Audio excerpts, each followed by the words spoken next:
These are the tales of the divine, mortal beings of our world who rose to fame and divinity through their acts of bravery, benevolence, and sacrifice, earning themselves title and insignia recognized and revered throughout the fractured lands of Boraemina, a source of magic to those who hold true to their ethics. Though their presentation varies from culture to culture, the virtues which they stand for remain the same, shining and equal as exemplars for all mortal kind.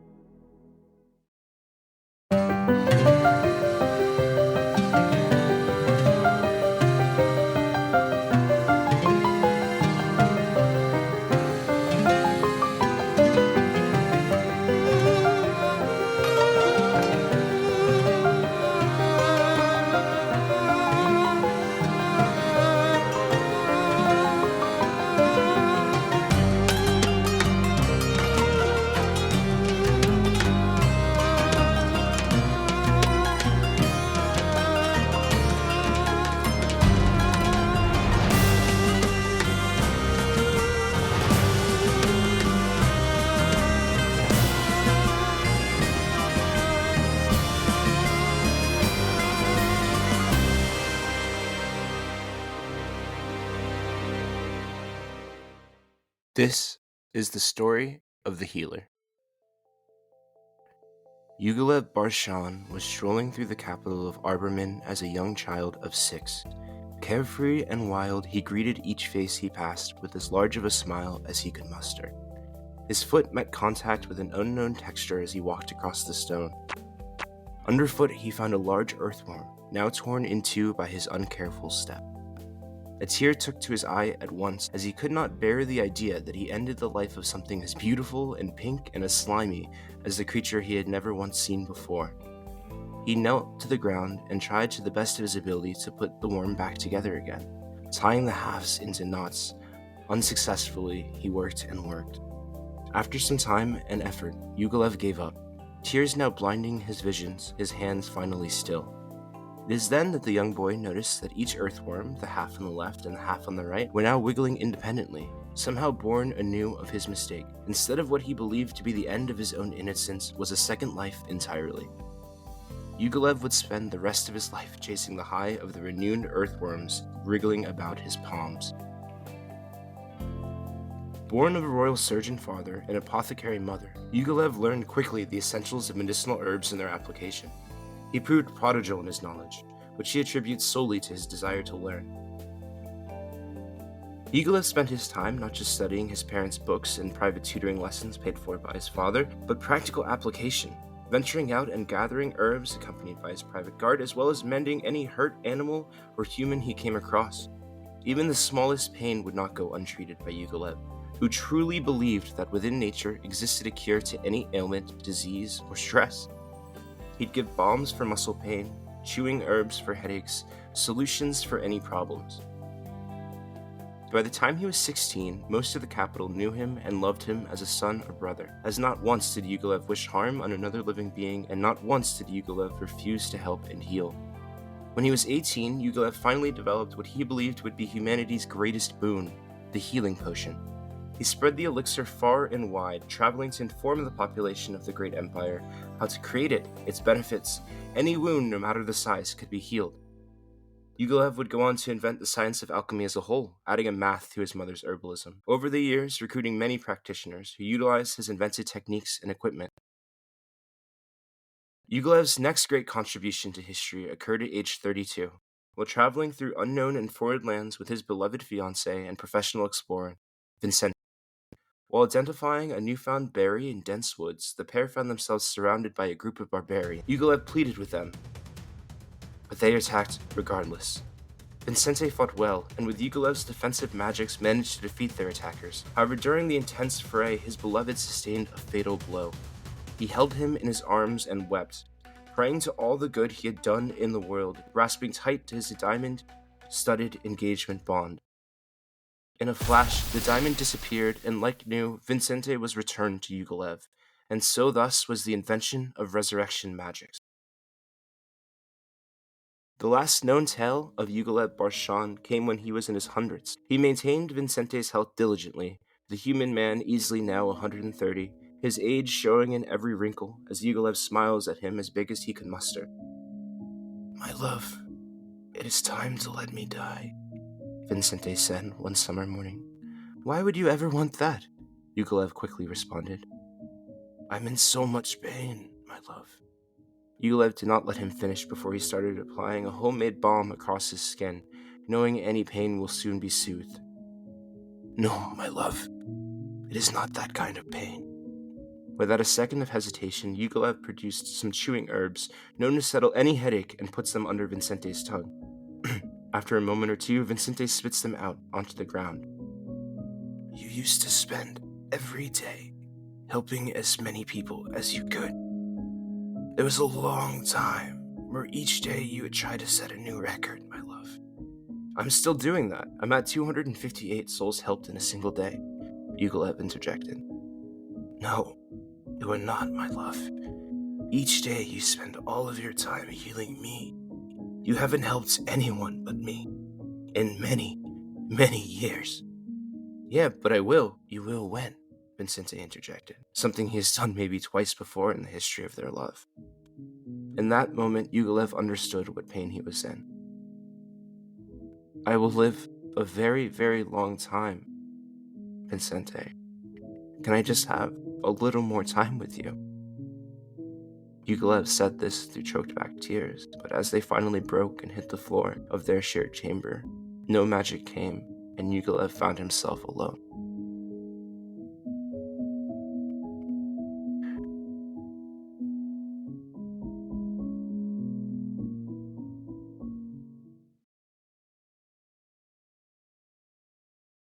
Yugolev's recipes and techniques are still used to this very day, and he is remembered throughout the land as the healer. Those who seek only to help, no matter the circumstance, flock to his message and way of life. The tenets of the healer. You must never harm another. You must never refuse help to a being in need. Nature provides the solution to all problems, and one must not give up until the solution is found.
This is the story of the lover.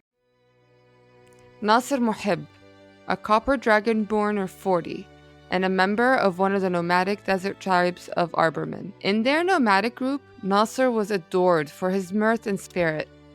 His dragon-blooded companions of golds, greens, blues, and bronze were his family, desert wanderers who had banded together in love and camaraderie. Together, they encircled Fuad al-Sahra, the heart of the desert, rich with its lush oases, reverent to these life-giving sanctuaries. It was during the night of a lightless moon that a group of mercenaries on horseback rode into their sanctuary and looped thick cords of rope around their shoulders before they chanced awake. The thundering cascade of the falls muting the sound of hooves on sand. Dragged through the dunes to the small settlement which would one day come to be known as Wahid al-Ahlam. The nomads were laid at the feet of the perfumer, Attar, who paid handsomely for their capture. Attar was a cruel and heartless slaver, content with himself to work his new thralls to the bone at his perfumery. The dragonborn thralls were made to gather en masse the herbs and flowers of their precious oases. Jasmine and iris, lotus and myrrh, curious and marvelous scents to those cloistered away from the sea of sand and its secret bounty. They carried them back to the perfumery in baskets under the duress of Attar's whip, to crush and grind these ingredients in heavy stone mortars, soaking them in boiling oil and piling tall urns of the hot aromatic liquid onto sledges. They were beaten, they were humiliated, they were made to go long days without water and nights without blankets. Nasser's heart could hardly stand the mere thought, let alone the sight, of his beloved family being tortured at the whims of greedy merchant lords. He dreamt of the before days, of sleeping together beneath the stars, hand over hand, not cramped into an adobe shack so tight that the wind could not kiss their scales, where they live for the sake of living, not live in defiance of dying. Everyone has a limit, and soon both Attar and Nasser would discover that of the Dragonborn, when the heat of the sun cast two of the thralls to their sandy graves. Enough was finally enough, Nasser declared, a look of disgust scrunching his draconic features. For 15 years, Attar had grown infamously wealthy amongst the social elite of Arbormin for the exotic scents of his incense and perfumes. Every single coin seated in the thick pouch hanging from his belt represented the sweat and blood and fear of the captive dragonborn who had languished at the expense of the perfumer's avarice. Nasser demanded a challenge of the perfumer. A challenge which, if he won, would free those he most adored. Thinking himself infallible, Attar agreed. With the gold the perfumer had earned off the backs of Nasser and his family, Attar again hired a group of mercenaries and declared, "Each day you shall compete with one of my fighters, and for each one that you defeat, I shall free one of my slaves." As Nasser prepared for his challenges that night, gathered around the cooking pot with the remainder of his family, they discussed who needed to be freed first in the event of his victory. Whom amongst them were most sickly or frail? Nodding solemnly in agreement as they gambled on their collective fate, would Attar be crueler to them if Nasser failed? Who would stand up to the slaver if Nasser perished? And to all of them, it was less a matter of if and more a matter of when. For none of them were trained fighters like the mercenaries Attar had hired. Despite the whispering promise of death, Nasser would keep his word, to try even if he failed. His family, who loved him and admired his courage, divulged to Nasser a great secret. For through their workings, they had noticed that Attar and the guards shied away from the perfume jars containing the scent of lotus, and supposed they must bear some aversion to it. Naught would handle the urns of lotus tincture aside from the thralls. Even the mercenaries Nasser faced would shy away from the thick scent. From this knowledge, they devised a weapon, a censer that Nasser would fill with the incense of lotus. Nasser was strong, and the metal of the censer was thick. On the first day, Nasser faced a mercenary with twice the muscle mass and at least 3 heads taller. But the mercenary was slow and could not reach Nasser for the swing of the censer. Much to the Dragonborn's suspicion, the mercenary indeed found the scent repugnant, and even when he managed to grab onto the Dragonborn thrall, he could not maintain his grip as the scent repelled him. The eldest of the group was freed that day. On the second day, Nasser faced a mercenary with a long-poled glaive and a helmet. Though he had sustained a beating the previous day, Nasser maintained his faith in their plan. Whipping the censer through the air until the smoke became too thick to escape, clogging the helmet of the mercenary until he was forced to remove it for a chance at air. The most maimed of their group was freed that day. Nasser continued his fights day after day, more injured and more tired by the next, yet still he would not concede. Gradually, his family was released. a warm ember of hope blossoming in his heart. The urn of lotus-scented incense was dwindling, and on the final day, Nasser stood across from the mercenary foe under the oppressive midday sun. Only one thrall beside himself remained. Nearly every inch of his scales was sealed with bruises, his eyes hardly open, his hands raw from wielding the censer. Though he would not say, his strength was nearly spent, and he knew that he would not be leaving. But if he just pushed himself one more time, if the strength of his devotion for this person and those people could carry him just one more day, the vicious stings of a whip would eventually bring Nasser to his knees. But when Attar bellowed with laughter and asked if he would concede, Nasser threw himself into the legs of his foe and brought him down to the ground with a shower of sand. The Dragonborn climbed atop him, and with his sharp draconic teeth, he tore out the throat of his opposition. Blood dripping down his fangs, no one left to oppose him. His companion fled, and he silently prayed that she would find the rest of their family in another oasis far away, where they could again sleep beneath the ocean of stars. He remained as he was, too weary to rise, content at last with the strength of his heart.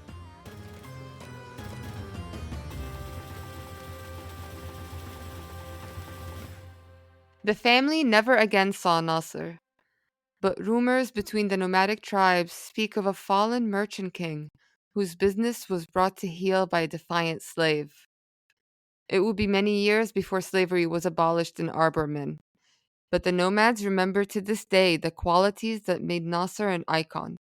The courage to fight for those you love and who love you in return, devotion to matters of the heart, and reverence for all people as they are your family. Today, the lover is symbolized by a bronze censer, resplendent on a cloud of purple smoke laid in a field of stars.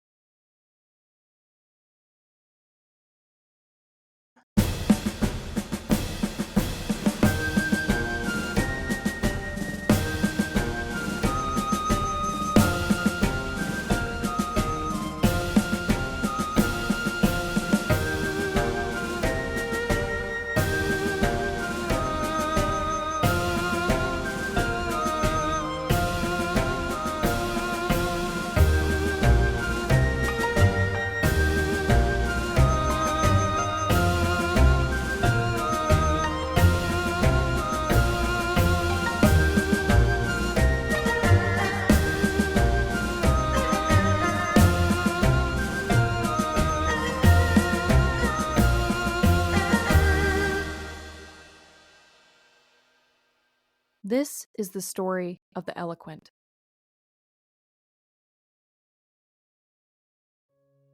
Bien Min was the daughter of Empress Hua Min, the first empress of the newly renamed continent of Boraemina, the product of a marriage between the elven empress of Hunhup and a water genasi of Medea.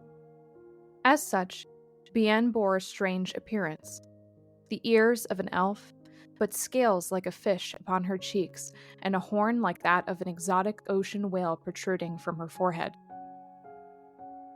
Her parents may have hidden her away out of caution that her peculiar appearance might have frightened visiting dignitaries, but instead they found her to be remarkably useful when treating with the newly distinct nations. For Bien had a rare gift for always detecting the truth, or lack thereof. Even as a girl, Bien attended court meetings alongside her mother and father and whispered unto their ears the falsehood of the severed nations. Not whispered, but rather corresponded, for Bien was born without a voice and could not speak. Despite her merits, Bien was sequestered away during times of inaction, valued for her gift but not treated fondly by her family, whom she tried so hard to earn the favor of. It was during these moments of seclusion that Bien dedicated herself to the art of poetry, penning witty rhymes in the Arcadian of the Min Estate storehouse, inspired by the kindly animals who lived in the jungles just beyond her window. It was during her return journey from the manor to the storehouse one ordinary night that Bienne gleaned a private conversation being had between her father and her mother before they'd retire for the evening. For today had not been such an unremarkable one at all. Today was the anniversary of the death of the emperor, her grandfather, the noble Empress Huamin's father.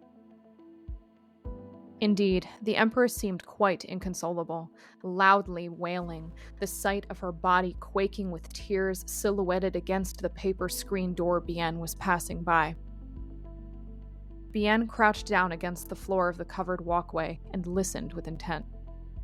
Perhaps if she discerned the reason for her mother's woe, aside from the sensible grief that accompanied the death of a relative, then she could conjure up a plan to earn her mother's graces.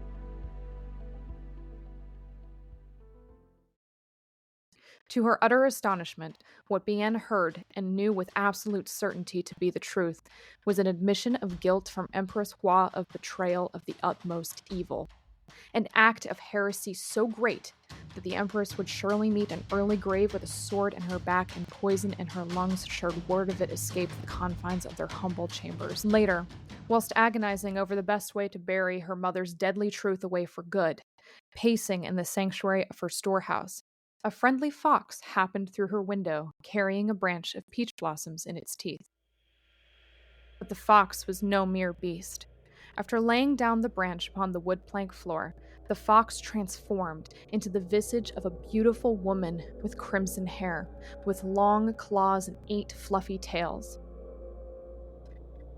"Brew these flowers into your tea, and I will bestow upon you the voice of the land." As eager as she was to accept this gift, Bienne would do so with a great measure of hesitation. For what did she have that this bestial spirit could want in return?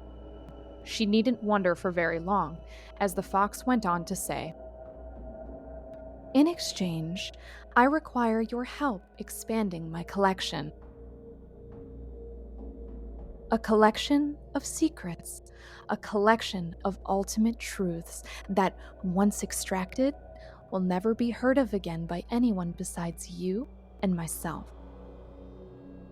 The spirit instructed her on how to create magical truth-holding phylacteries, tied with red string and painted with the enchanted words of sealing.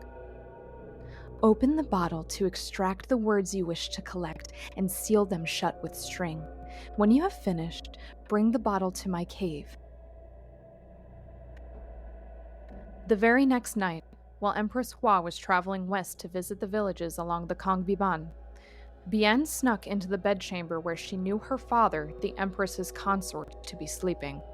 Holding the spell bottle and cork in hand, she loomed over the genasi with uncertainty. A bit ungracefully, she knelt over him and held the bottle to his lips. As she did so, her foot skidded on the bedsheet and awoke him. Her father jolted awake with a start and began to struggle. Fearing the repercussions of getting caught, Bienne fought against him, slapping a hand over top his mouth and holding onto his ribs with her knees, leaning this way and that as she dodged away from his flailing arms which were still catching on the sheet. Though fear and regret were plain on her face, Bienne hurried to speak to him with her newfound voice. "Forgive me, father, but I cannot permit mother to bear this shame and apprehension any longer."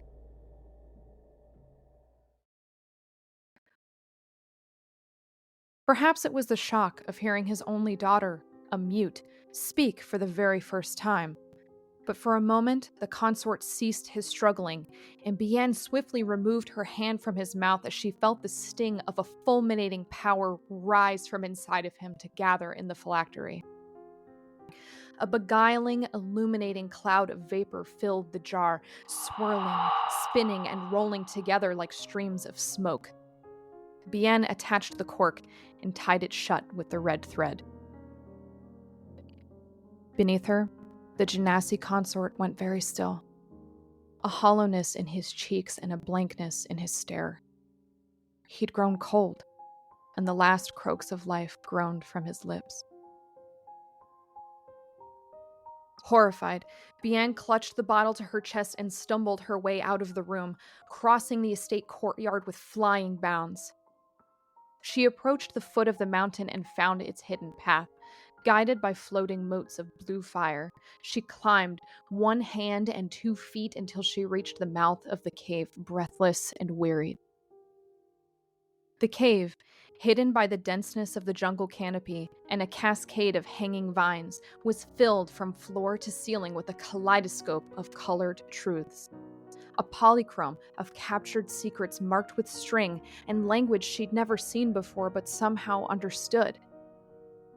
How many times had a person, perhaps like her, stolen the most precious utterances from an individual and trapped them here, in a brilliant and variegated tower of truthful treasures?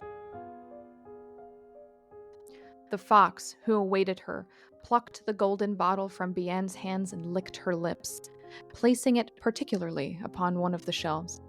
"Worry not," the fox reassured her. "For every truth you take blooms a lie which will be wholly believed." Reality had been systematically changed. When Empress Hua returned, Bian approached her to proclaim her good faith, supplicating for her mercy. But Empress Hua hadn't the slightest idea what she was talking about, and alleged that Bian must have been confused, for in Hua's mind, the emperor had faced defeat at the hands of a mighty united force, and in no part recalled her role in this supposed betrayal. Mentioning with languish the capture of many of their finest warriors. Though, for her own admission of guilt in the murder of the consort, Bian was sentenced to house arrest to await trial. Realizing it was now her life at risk, in an instinct of self-preservation, Bian returned to the fox's cave and again pleaded for her help. The fox was pleased to see her, and told Bian that she would keep her safe, in return for more bottled truths. And so, Bian fled from her home country of Hunhup, traveling through each territory in search of costly secrets which drove her from one place to the next, only returning to Hunhup to deliver them to the Cave of Veracity. Although Empress Hua never again beheld her daughter, the livelihood of the eloquent is yet unknown. Rumors speak of a crone who comes and goes, peddling in artful lies and inventive poetry, an old woman who lives through the persistence of her cunning perjury. Those who admire the eloquent, perhaps believing that her deceit aided in the constructing of a tentative peace throughout Boraemina, worship her as the avatar of the New World Order, trusting in the divine equity of truths and lies, and dedicating their own lives as acolytes of her to pilgrimage to the Cave of Ultimate Truths. Today, the eloquent is symbolized by a phylactery resting upon a web of interweaving red thread, glistening under a rain of peach blossoms.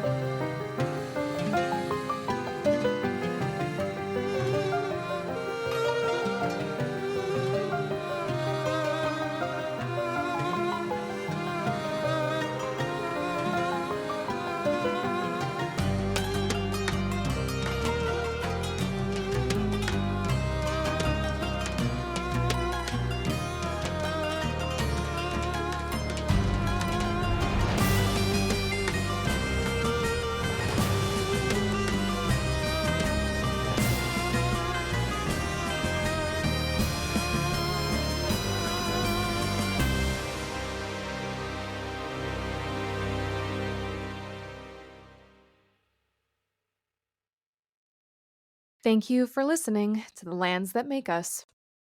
Theme music composed and produced by Dustin Goddard. Cover art by Julia Folkart.